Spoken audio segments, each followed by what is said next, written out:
es compleixen 20 anys de l'estrena d'una pel·lícula que va canviar els paradigmes del cinema d'acció i també l'estètica. Parle de Matrix. Oh my goodness.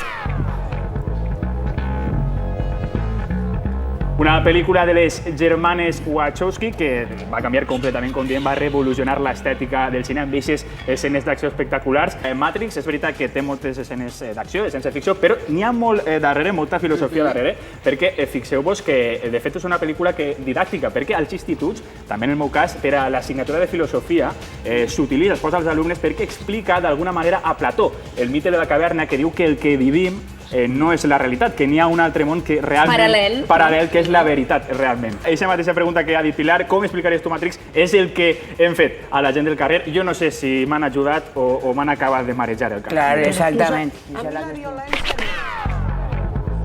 Dos opcions, la pastilla blava i quedar-te en el món de la ficció o la pastilla roja i veure quina és l'autèntica realitat. Encara que jo crec que després de veure esta pel·lícula el que t'has de fer és la pastilla blanca, un ibuprofeno del mal de cap que te se queda. ¿Qué recuerdas? ¿Cómo la explicarías, Matrix? Pues una película para pensar mucho, o sea, tienes que ver varias veces, tienes que analizar bien todo. A tu de fer plantejarte si eso era real o no. Uf, a veces sí, quién sabe si esto puede ser verdad, ya hay gente que nos está controlando. Però ara mateix estic acollonant-me jo un poc. Hay conspiraciones, hay conspiraciones. Que has dit tu que eres estudiant de medicina.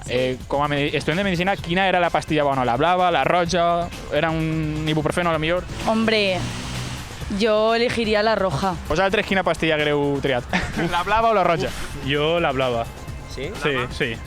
¿Por qué no? ¿Tú? T'hagueres quedat en Matrix. Sí, yo me hubiera Cómodo, a gusto, con tus cosas, puedes hacer lo que quieras y disfrutando. A lo millor és que tampoc saps arts marcials. Eso también es un factor importante.